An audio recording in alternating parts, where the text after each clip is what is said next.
عرض کی حضور مجھے تو یاد نہیں ہے، میں لکھ کر حضور کی خدمت میں پیش کروں گا۔ فرمایا اچھا چلے ٹھیک ہے، لکھ کر آپ جو ہے نا حاصل و محصول کی بات جو ہے تو الغرض عالم راسخ عالم کامل تو ناصر کھرل صاحب بیان کرتے ہیں کہ حضور ضیاء چشتی کی خدمت میں 20-21 کتابیں جو ہیں، چونکہ کہا کہ میں 1 لاکھ روپے کی کتابیں لے کر آیا تھا، حضور کو پتہ چل گیا تو فرمایا وہ کتابیں مجھے دکھاؤ۔ وہ ساری کتابیں کوئی 8 جلدوں میں، کوئی 6 جلدوں میں، کوئی 1 جلد میں، 2 وہ میں ساری پیج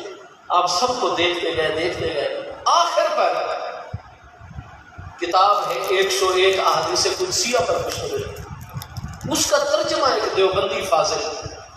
امداد اللہ انور صاحب خیر المدارس ملتان میں انہوں نے ساتھ عربی عبارت بھی دی ہے، آگے دوسرے کالم میں اردو ترجمہ بھی لکھ دیا۔ فرمایا جب آخر پر وہ کتاب رہ گئی نا تو میں چونکہ ادب کا تقاضا ہے اس کا پہلا صفحہ کھول کر پیش کرتا تھا سیدھا کر کے آپ کی طرف، میں نے جیسے ہی وہ کتاب پیش کی حدیث قدسیہ تو آپ نے ایسے دیکھا تو حضور ضیاء چشتی نے فرمایا نہیں اس کو آپ اپنے پاس رکھ لیں، اس کو بند کر کے، کیونکہ اس کتاب کے اندر نہ مجھے نور نظر نہیں آیا۔ یہ کس نے ترجمہ کیا؟ کہا حضور میں یہ امداد اللہ انور مدرس خیر المدارس دیوبندی ہے جی حضور۔ فرمایا اس لیے ترجمے کے اندر نور نہیں ہے، اس کو آپ رکھ لیں، باقی کتابیں آپ ادھر رکھے جائیں، میں موقع دیکھ کے آپ کو پھر واپس کر دوں گا۔ یعنی حضور ضیاء چشتی غریب نواز نے فرمایا کہ اس کتاب کے ترجمے کے اندر مجھے نور نظر نہیں آ رہا۔ حضور سیدنا امیر شریعت غریب نواز قدس سر العزیز کی ذات ببرکات وہ جو انتظامی اور کلہاڑی کیسے میں چھوٹے چھوٹے امور و معاملات آستان عالیہ سیال شریف رش اتنا زیادہ، جلال طبیعت مبارکہ میں کیونکہ استغنا بے پناہ تھا، اور اصل معاملہ یہ ہوتا ہے کہ یہ ہمارے جتنے مشائخ چشتیاں ہیں جیسے جیسے عمر مبارک آگے بڑھتی چلی جاتی ہے، ذمہ داریاں بڑھتی چلی جاتی ہے، استغراق کا مقام جو ہے وہ بہت زیادہ، وہ خلق سے گم ہونا چاہتے ہیں اور خلق پھر اپنی طرف متوجہ کرتی ہے، تو لہذا نتیجہ یہ ہوتا ہے کہ آپ کسی کے محبوب کے جلووں اور اس محب کے درمیان میں انٹرفیئر کریں اور آپ ڈسٹربنس پیدا کریں، تو بتائیے محب اور عاشق صادق پر کیا گزرے گی، اس کا رد عمل اور وہ کیسا ریئیکٹ کرے گا۔ حضور امیر شریعت غریب نواز جلال بھی بہت تھا، لیکن جلال کے ساتھ محبوبیت کے اس مقام پر ہیں آپ کہ جب بھی آپ صبح کو کچہری لگی ہے، آپ عصر کے بعد کچہری لگی ہے، جمعے کے وقت ہے، رات کے وقت چلو، بس جیسی خلقت میں آپ باہر تشریف لائے ہیں فوراً بیعت کا سلسلہ شروع ہو گیا ہے۔ باقی مشائخ تو کسی کو ایک مرتبہ ڈانٹ دے تو وہ دوبارہ ادھر جاتا نہیں ہے، دل نہیں کرتا ادھر، جی ہماری کوئی رسپیکٹ نہیں ہے، عزت نہیں ہے، وہاں ہمارا خیال۔ اور حضور پیر سیال اپنے معاملات میں مستغرق ہوتے ہیں۔ 1988 سے لے کر آپ کے وصال اقدس یہ تیسرا عرس مبارک یہاں ہو رہا ہے۔ حضور پیر سیال کی حیات طیبہ، حضور امیر شریعت کی حیات طیبہ میں اگر ہم نے لاہور میں بھی میں جامع نظامیہ پڑھ رہا تھا اور آپ اعلیٰ ہمراہ میں تشریف لائے تھے، وہاں بھی حضور پیر سیال تشریف فرما ہوئے تو بیعت کرنے والوں کا تانتا بڑھ گیا ہے، محبوبیت کا وہ مقام ہے۔ حضور امیر شریعت غریب نواز کے انتظامات آستان عالیہ، آج الحمدللہ حضور پیر سیال کے مرکز کو 4 چاند ہیں، مسجد جتنی مساجد جتنے مدارس کی سرپرستی، اور حضور شیخ الاسلام غریب نواز کا نام نامی اس میں گرامی تکلیف تھی، اس کے باوجود شیڈول بنایا، اور مولانا قاری عنایت اللہ صاحب للہ شریف سے ان کا تعلق ہے، کراچی میں ہوتے ہیں، آپ ان سے تصدیق کر لیجئے۔ جب حضور نے قدم رنجا فرمایا، مجھے بھی وہاں گفتگو کا آپ کے زیر قدم موقع 10 منٹ کا ملا، حضور غریب نواز کو جب وہ پیش کرنے لگے نا حاجی محمد شریف صاحب کو، آپ نے روک دیا سختی سے، آپ نے فرمایا کہ میں کوئی تمہارے ابا جان کے ذکر کی محفل میں نہیں آیا سیال شریف سے، آنے کا ٹکٹ جانے کا ٹکٹ میں کچھ بھی نہیں لوں گا، اس لیے کہ میرے بابا جانی کا ذکر آپ نے۔ اور ہمارے پیر بھائی جو حضور شیخ الاسلام غریب نواز کانفرنسز کرتے ہیں، خاص فیضان ہوتا ہے الحمدللہ تعالیٰ، اور آپ کی اگر آپ ملی خدمات کو ملاحظہ فرمائیں گے، آپ کی مذہبی اور دینی خدمات کو ملاحظہ فرمائیں گے، جب کنز الایمان کے اوپر عرب شریف میں پابندی کے حوالے سے تاریخ چلی ہے تو تمام عرب و عجم کے اہل سنت و جماعت کے اوپر یہ ذمہ داری تھی. تقریریں ہوئی ہیں, ہاں جی, تبصرے ہوئے ہیں, قراردادیں پاس ہوئی ہیں, معاملات, لیکن وہ شیر نر جس نے عمل کر کے دکھایا ہے وہ حضور پیر سیال اللہ پاک کی ذات برکات ہے, سیدنا امیر شریعت غریب نواز کی ذات برکات ہے. لیکن آپ کو پتہ ہوگا کہ حضور شیخ الاسلام غریب نواز کے استاذ ذی وقار علامہ الہند استاذ العلماء علامہ سیدی علامہ معین الدین اجمیری رحمۃ اللہ تعالیٰ علیہ اور اعلیٰ حضرت فاضل بریلوی رحمۃ اللہ تعالیٰ علیہ کا فقہی مسائل میں الگ الگ جو ہے وہ ایک منہج اور اسلوب ہے. آذان ثانی آج بھی سیال شریف میں جو جمعے میں خطبے والی اذان ہوتی ہے جس کو آج کل ہم آذان ثانی, حقیقت میں یہ پہلی اذان ہے, اور جو ابتدائی اذان ہوتی ہے وہ سیدنا عثمان غنی رضی اللہ عنہ کے دور مبارک سن 15 ہجری سے پہلی اذان بعد میں شروع کیا, خطبے والی اذان محبوب کے دور مبارک کی ہے. لیکن چونکہ ترتیب میں آپ کو دوسرے نمبر پر آتی ہے اس لیے اس کو آذان ثانی کہا جاتا ہے. اب بھی آستانِ شریف میں خطیب کے سامنے مسجد کے اندر ہوتی ہے, اور اعلیٰ حضرت فاضل بریلوی قدس سر العزیز حضور سیدنا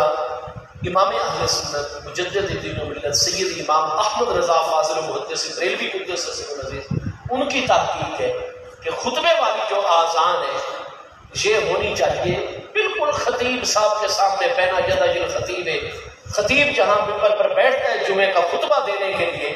بالکل اس کے سامنے مسجد حقیقی کی حدود سے باہر, ہال میں بھی جائز نہیں, برآمدے میں بھی جائز نہیں, صحن میں بھی جائز نہیں, جہاں جوتیاں اتارتے ہیں نا وہاں ہونی چاہیے. مسجد کی دو قسمیں, مسجد حقیقی, مسجد حکمی.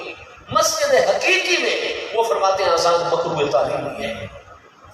اس پر پھر دلائل کا تبادلہ ہوگا. اور حضور شیخ الاسلام غریب نواز علیہ رحمت کے استاذ ذی وقار جو معقولات میں آپ کے استاذ ذی وقار ہیں, ہاں جی, جنہوں نے فرمایا تھا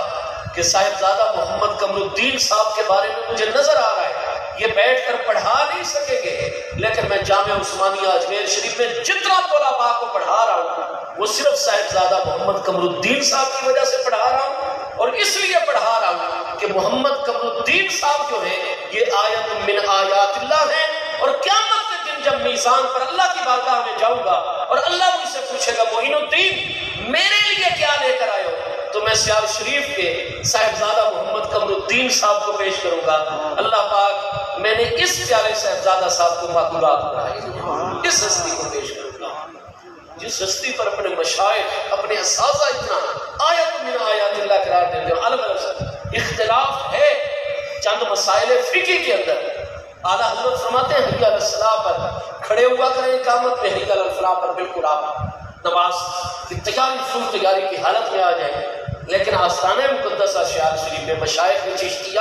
اور اپنے اساتذہ کی تحقیق پر عمل ہوتا ہے شروع میں تکبیر کے ساتھ, اور حضور محدث اعظم پاکستان نے نقطہ اٹھایا تو حضور شیخ الاسلام چونکہ حضرت شیخ الحدیث اور بڑے بڑے علماء جو آپ کی خدمت میں رہے, کیونکہ آپ کی خدمت میں علماء زیادہ رہتے تھے, سادات زیادہ رہتے تھے, وہ فرماتے حضور شیخ الاسلام علیہ رحمت جب مسائل پر گفتگو فرماتے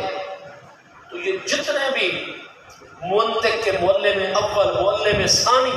فرمایا اس طرح معقولات پر گفتگو فرماتے تھے کہ ہم اس نتیجے پر پہنچتے تھے کہ جو معاملہ ابو نصر فارابی کا ہے کہ جب ارسطا تالیس کی اور افلاطون کی کتابیں گم ہو گئی تھی, ابو نصر فارابی نے اپنے سینے سے لکھوائی تھی, اگر اب منطق و فلسفہ کی ساری کتابیں ختم ہو جائیں, حضور شیخ الاسلام کا معقولات میں وہ درک ہے کہ اگر آپ چاہیں تو اپنے سینے مقدسہ سے پھر وہ ساری کتابیں لکھوا دیں. فرمایا علماء کی جرت نہیں ہوتی تھی. حضرت علامہ عطا محمد بندیالوی صاحب علیہ رحمت کے جب معقولات کے اندر مہارت کی حضور امیر شریعت نے آپ کے سامنے علماء کی موجودگی میں تعریف فرمائی, آپ نے فرمایا آپ کے استاد بہت کامل ہیں, آپ کے استاد بہت کامل ہیں معقولات کے اندر, منطق کے اندر, فلسفہ معقولی علوم کے اندر اور علوم عالیہ کے اندر, لیکن جو میرے حضرت استاد ہیں نا علامہ معین الدین اجمیری صاحب, ان کے شاگردوں کی برابری کوئی نہیں کر سکتا.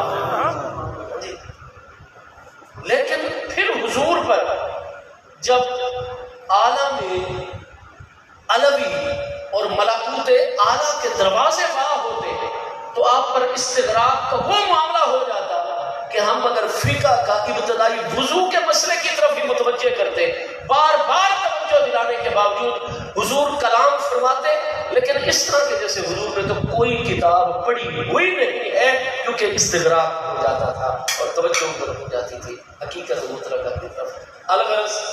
حضور امیر شریعت غریب نواز رحمت اللہ تعالی علیہ باوجود ہے کہ فقہی مسائل میں اختلاف ہے، لیکن حضور پیر سیال کا ظرف مقدس، حضور پیر سیال محبوب سے محبت کرنے والی ہر ہستی، ان کا اتنا کہ فرمایا وہ اختلاف اپنی جگہ پر ہے، بعض اوقات اختلاف میں سختی بھی آ جاتی ہے، لیکن نہیں، اعلیٰ حضرت امام احمد رضا وہ ہمارے عقائد کے ترجمان ہیں، ہمارے مسلک کے سب سے بڑے ترجمانوں میں شامل ہیں۔ حضور پیر سیال نے فوراً آستانہ عالیہ سیال شریف مرکز سے وابستہ، اور آپ جدھر دیکھو کامل پیر سیالہ والے تھا بوٹیاں لائی، یعنی ایک کال کے اوپر میں نے گنا، حضور ضیاء چشت غریب نواز نے رمضان المبارک کے مہینے میں ایک پھول فرمایا، اور جب سجادہ ہائے نشین جلوہ گر ہوئے مجلس خانے میں، تو افطاری کے وقت میں نے گنا کہ وہ ہمارا مرکز، وہ مرکز جو سیال شریف سے 250 مراکز کی نمائندگی آستانہ عالیہ میں ہو رہی تھی، اور کئی ہستیاں تو بھی پہنچ نہیں پائی تھی۔ میرے دوستو، حضور امیر شریعت غریب نواز آپ نے تمام کے تمام علماء، حضرت جسٹس پیر کرم شاہ صاحب الازہری رحمت اللہ تعالی علیہ، تمام مقتدر ہستیوں کا اجلاس بلایا، اور اس میں علماء وصفیہ تشریف فرما ہوئے، اور باقاعدہ طور پر خط تیار کیا گیا شاہ فہد کے نام، عملی طور پر جیسے یہاں قرارداد پاس ہوئی مجلس دعوت اسلامیہ کے زیر اہتمام، وہی اسلام آباد میں سعودی عرب کے سفارت خانے، دیگر عرب ممالک، پھر وہاں سعودی عرب کے اندر وہ تاریخ، آج اگر عرب ممالک کے اندر کنز الایمان شریف کا فیضان جاری ہے، تو عالم عرب میں وہ سارے کا سارا اجر و ثواب بھی، اور وہ سارے کی ساری محنت کا نتیجہ ہے حضور امیر شریعت غریب نواز نے۔ آپ اتحاد ملت کے لیے، اتحاد اہل سنت کے لیے، کیونکہ شرعی معاملہ ہے، محبوب آخری بات، محبوب علیہ السلام ہجرت فرما کر مدینہ طیبہ میں تشریف لائے، تو آپ دیکھیں گے کہ 9 اقوام اور مذاہب تھے مقامی، جن میں یہود بھی موجود تھے، نصارہ موجود تھے، بت پرست بھی موجود تھے،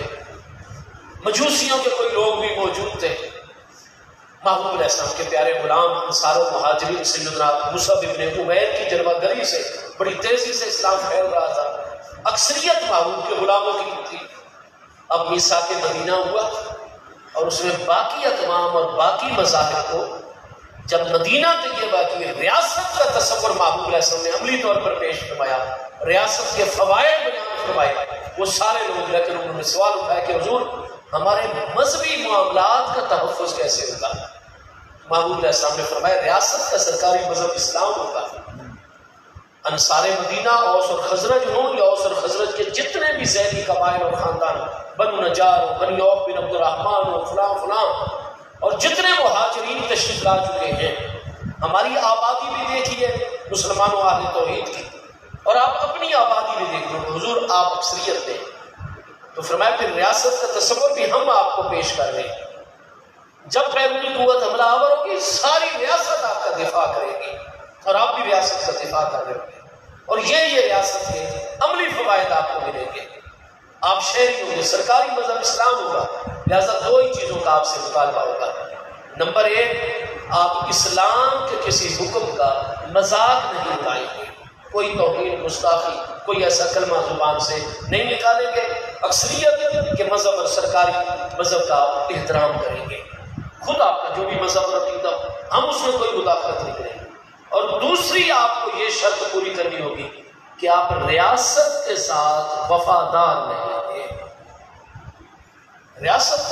کا آپ نے دفاع کرنا ہوگا، ریاست سے غداری نہیں کریں گے۔ انہوں نے کہا حضور آپ کے فرمانات جتنے ہم سمجھ گئے اس میں تو فوائد، ہمارا تحفظ ہی تحفظ ہے، لیکن حضور ہمارے مذہبی معاملات، محبوب علیہ السلام نے فرمایا جب تم ریاست کے وفادار رہو گے اور اسلام، قرآن، مقدسات اسلام، شاعر اسلام، ان چیزوں کا کوئی مذاق نہیں اڑاؤ گے، توہین گستاخی نہیں کرو گے، تو تمہیں تمام کے تمام بنیادی انسانی حقوق بھی حاصل ہوں گے اور تم لوگوں کو مکمل مذہبی آزادی بھی حاصل ہوگی. تمہاری عبادت گاہوں کا بھی تحفظ کیا جائے گا، تمہارے ہر حق کا تحفظ، اور تم بالکل اپنی چار دیواری کے اندر اپنے تمام مذہبی معاملات کو. حضور ہمیں یہ ساری چیزیں منظور ہیں. چنانچہ میثاق مدینہ آپ دیکھ لیجئے، اور اس کے بعد اعلیٰ ترین دور ہے تو دور خلافت راشدہ علی منہاج النبوت، جس کو خلافت خاصہ کہا جاتا ہے. امیر المومنین امام حسن مجتبیٰ رضی اللہ عنہ کے دستبرداری تک اور تسلیم امر خلافت حضرت امیر معاویہ رضی اللہ عنہ کی جانب کرنے تک یہ 30 سالہ دور جو ہے، یعنی سن 41 ہجری کے ربیع الثانی تک یہ دور خلافت راشدہ 30 سالہ. آپ اس میں دیکھیں گے دنیا کے تمام مذاہب حضرت عمر کے دور تک 22.5 لاکھ مربع میل، اور حضرت عثمان غنی رضی اللہ عنہ کی شہادت تک 44.5 لاکھ مربع میل پرچم اسلام ہے. اور دنیا کا ہر مذہب جو ہے وہ عالم اسلام کے اندر موجود تھا. جو شرائط محبوب نے طے کی تھی بالکل وہ ان کی پاسداری کریں، ان کے ہر حق کا تحفظ. حضور امیر شریعت غریب نواز اتنا کامل درک رکھتے تھے. اور مجھے بھی جب جمعے کے بیان کا تو آپ نے فرمایا کہ مشدی شاہ صاحب کو میں نے یہ تلقین کی تھی، اور آپ ہمارے پیر بھائی ہیں اور مجھے استاد جی کہہ کر آپ فرماتے تھے،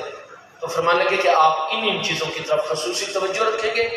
مجھے آج تک کسی استاد نے ایسی بنیادی باتیں نہیں ارشاد فرمائی تھی جو حضور امیر شریعت غریب نواز نے مختصر سی محفل میں مختصر اور جامع ترین الفاظ کے اندر ارشاد فرما دی. حضور امیر شریعت غریب نواز نے جو بندہ تو کوئی علل اعلان گستاخی توہین کرتا ہے، ہمارے آقا کریم علیہ السلام کا فرمان ہے سیادی قوم من بعدی، صحیح ابن حبان میں صحیح سند حدیث پاک ہے، باقی بہت ساری کتابوں میں آقا کریم علیہ السلام نے فرمایا سیادی قوم من بعدی، فرمایا جیسے ہی ہمارا وصال اقدس ہوگا کوئی صوفہ نہیں کہ ذرا وقفے کے ساتھ سیادی بڑی جلدی ہمارے وصال اقدس کے بعد ایسے لوگ آ جائیں گے، ایسی قوم آ جائے گی تو مسلمانوں کے درمیان یسبون صحابی، جو میرے پیارے صحابہ کرام کو گالیاں دیں گے. لا تصالم، تم ان سے سلام نہ کرنا، ولا تکالم، ان سے کلام نہ کرنا، ولا تجالسوا، ان کی مجلس میں اور صحبت میں مت بیٹھنا، ولا تشاربوہم، ان کے ساتھ بیٹھ کر پانی نہ پینا، ولا تواکلوہم، ان کے ساتھ بیٹھ کر کھانا نہ کھانا، ولا تناکحوہم، ان سے نکاح رشتہ داری بچے بچیوں کے نہ کرنا نکاح و رشتے. ان مرضوا فلا تعودوا، اگر وہ مریض ہو جائے تمہارے پڑوسوں کی عیادت کے لیے نہ جانا. وَإِن مَاتُوا فَلَا تَشْهَدُوا، اور اگر مر جائے اسی حالت میں توبہ کیے بغیر تو تم ان کے نماز جنازہ میں نہ شامل ہونا. یہ صحیح سند حدیث ہے. سیال شریف میں اول دن سے یہی مبارک تعلیم ہے جو محبوب علیہ السلام، قرآن پاک، اہل بیت اطہار کی پاکیزہ بارگاہیں، صحابہ کرام، اولیاء اللہ الکاملین، شاعر اللہ، جس کے بارے میں تو واضح پتہ ہو کہ گستاخی توہین کرتا ہے، محبوب کے فرمان کے مطابق اس سے کوئی رابط، تعلق، مصافحہ، معانقہ، تصور ہی کیا، لفظ سے بھی سلام اور اس کا جواب، اور بالکل اس کے ساتھ ہمارا کوئی رابط اور کوئی تعلق نہیں ہوتا. لیکن جو معاہد ہے گستاخی اور اعلان نہیں کرتے، جو بھی مذہب رکھتے. آئین پاکستان، یہی حضور امیر شریعت غریب نواز کی تلقین تھی کہ آئین پاکستان 1973 کا ہماری تمام سیاسی مذہبی جماعتوں نے قبول کیا، اس کو تسلیم کیا. سارے کے سوائے قادیانیوں کے،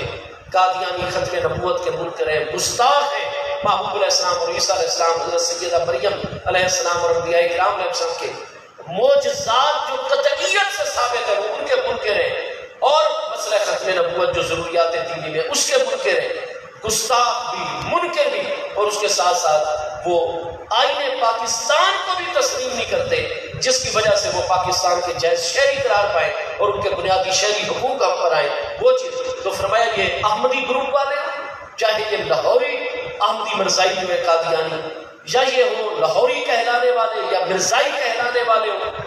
فرمایا ان کے قادیانیوں کے چاروں گروپوں کے ساتھ تو کوئی معاملہ چل ہی نہیں سکتا. وہ اگر سڑک کے اوپر ایکسیڈنٹ روڈ میں مبتلا ہو تو انسانی ہمدردی ہے جو ایک جان کو بچائے گا. قرآن فرماتا ہے فَكَأَنَّمَا أَحْيَا النَّاسَ جَمِيعًا، لیکن یہ ضرورت دینی کے منکر ہو کر مرتد ہے، آئین پاکستان کے منکر ہو کر ان کو شہری حقوق نہیں ہے. ملک یہ قادیانی تو کوئی تڑپ رہا ہو تو آپ رک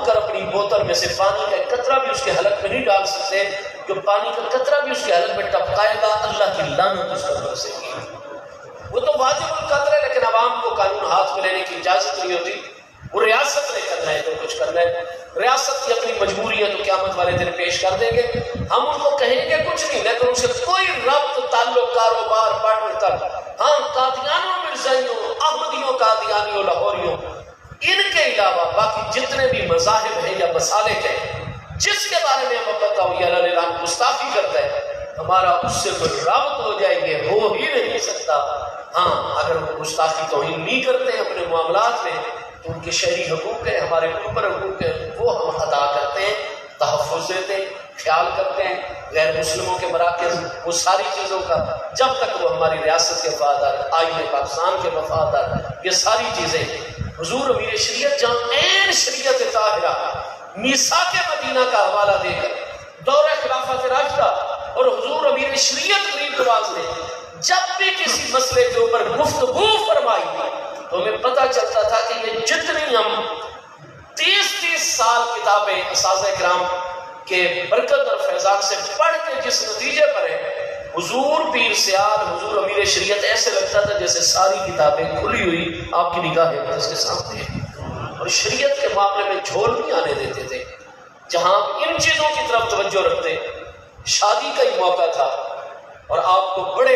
منتوں کے ساتھ، کیونکہ آپ نے فرمایا میں کھانا بھی نہیں کھا سکتا، مسلسل مجھے ڈرپیں لگی ہوئی ہیں، ہر وقت یہ ہڈی مبارک کتنی مرتبہ ٹوٹ چکی ہے، گر جاتا ہوں، فرمایا ذوف کا عالم ہے نکاحت، اور ہر وقت تو پلستر چڑھا ہوا ہے۔ تو انہوں نے پھر چونکہ آل رسول اللہ السلام درمیان میں آ گئی، دعوت کو قبول فرما لیا۔ اس تقریب کے باوجود سیال شریف سے شادی میں تشریف کھانا لگ گیا، اور حضور جیسے ہی دسترخوان پر اپنی کرسی پر تشریف فرما ہوئے، ایسے جو نگاہیں ترس اٹھائی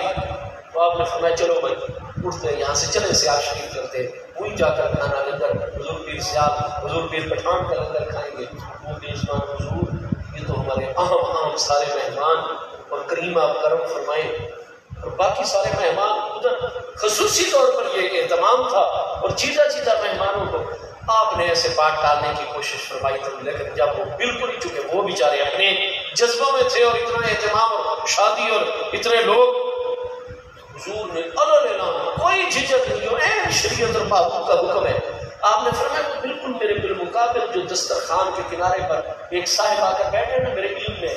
وہ میرے پیارے ابو بکر صدیق کی اللہ اعلان توہین کرتا ہے، اور میں محمد قمر الدین کا بیٹا ہوں، میں کسی گستاخ کے ساتھ دسترخوان پر بیٹھ کر کھانا نہیں کھا سکتا۔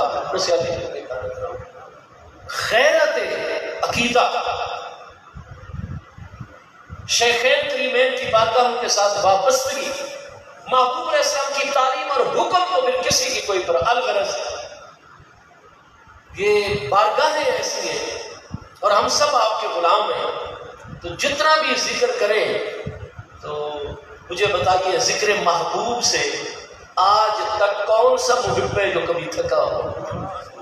محبوب علیہ السلام کی حدیث سے کہ امام بخاری مسلم کی شرط پر من احب شیئا اکثر ذکرہ، جو جس چیز سے محبت کرے گا تو وہ گما پھرا کر کثرت سے اسی کا ذکر ضرور لائے گا اس معاملے میں۔ جس راہ سے چلے تیرے در و بام بھی آئے، ادا جعفر نے کہا تھا کیا راہ بدلنے کا گلا ہم سفروں سے، جس راہ سے چلے تیرے در و بام بھی آئے۔ حضور پیر سیال تو آپ کی حیات طیبہ کے جس گوشے جس پہلو اور زاویے سے بھی دیکھیں گے آپ کو انوار ہی انوار، اور ہمارے نہ دل تھکتے ہیں ان چیزوں سے، بلکہ جیسے امام شافعی علیہ رحمت تھوڑا سا خالی وقت آتا درس کے دوران تو آپ فوراً دیکھتے جائز قائم ہے اگر نفلوں کا تو آپ 2 نفل پڑھتے، اور اس کے بعد جو وقت بچتا تو آپ اپنے علماء شاگردوں کو فرماتے اعد ذکر نعمان لنا ان ذکرہ هو المسک یتتبع ما یتکرر، کہ میرے دادا استاد امام اعظم ابو حنیفہ نعمان ابن ثابت امام اعظم رضی اللہ عنہ کا ذکر خیر بار بار کسی نہ کسی پہلو سے کرتے رہیے، کیونکہ هو المسک میرے دادا جان میرے دادا استاد حضرت نعمان بن ثابت امام الائمہ امام اعظم ابو حنیفہ رضی اللہ عنہ کا ذکر مجھ شافعی کے لیے وہ کستوری ہے کہ یتتبع ما یتکرر، جو اصل کستوری ہوتی آپ اس کو جتنا رگڑتے جائیں اس کی خوشبو اتنی پھیلتی اور بڑھتی چلی جاتی ہے. تو ہم کب تھک سکتے ہیں حضور پیر سیال کے ذکر مبارک سے؟ سوچا میں نے 20 منٹ تھا، کیونکہ حضور پیر سیال کی بارگاہ میں جب بیان کرنا ہو زیادہ سے زیادہ اجازت ملے تو 20 منٹ کی ہوتی ہے، ورنہ وہ فرماتے ہیں خیر الکلام ما کلا دلہ، اگر ایک جملے میں بات پہنچا سکتے تو پہنچا کر وما علینا الا، لیکن میں نے آپ کا بہت ٹائم لے لیا. اب دیکھیے کہ یعنی 12:40 ہو گئے. انشاءاللہ پھر کوئی موقع ہوگا آپ مجھ فقیر کے لیے دعا فرمایا کریں. حضور پیر سے ہم درد کتیاں نال ادب، توڑے دکڑے تھوڑے کاندڑی ہاں، تیرے نام تو مفت بھی کاندڑی ہاں، تیری باندیاں دی بھی باندڑی ہاں، ہم درد کتیاں نال ادب. آپ بہت مبارک لوگ ہیں، جنگ والوں پر تو خصوصی عنایات ہیں. ہاں جی، حضور شیخ الاسلام غریب نواز آستانہ جدوں سے شریف تشریف لے جاتے، جمعے کے بعد اگر سفر فرماتے تو رات کا قیام جھنگ میں ہوا کرتا تھا. بہت جھنگ والوں پر فیض و برکت ہے. اللہ پاک ہمارے تمام اہل محبت کو بھی، اہل سنت کو بھی، اور ہمارے تمام پیر بھائیوں کو ہمیشہ شاد آباد اور سلامت رکھے، اور حضور پیر سیال کی غلامی میں اللہ ہمیں زندگی عطا فرمائے. سب زندگی یہی ہے، اور قیامت کے دن بھی ہاں جی من احبا کل امرئ ما من احبا، بخاری شریف کی حدیث پاک ہے. ہمارے آقا کریم علیہ السلام فرماتے ہیں جو جس سے محبت کرتا ہے قیامت والے دن اسی کے ساتھ کھڑا ہوگا. اب دعا کریں گے محبت سلامت رہے، دنیا اور آخرت میں ہم حضور پیر سیال کی ہی جماعت میں ہوں، اور قیامت والے دن بھی حضور پیر سیال کے جھنڈے میں ہوں، اور وہ جھنڈا مصطفیٰ کریم علیہ السلام کے لواء الحمد کے پھریرے کے نیچے ہے. اللہ پاک آپ کا حسن انتظام، آپ کی محبتیں، حاضرین کی حاضری قبول و منظور فرمائے. حضور امیر شریعت غریب نواز اور حضور ضیاء چشت غریب نواز کی نگاہ عنایت اللہ تعالیٰ سب کو عطا فرمائے. وما علیہ الا البلاغ. مصطفیٰ جان رحمت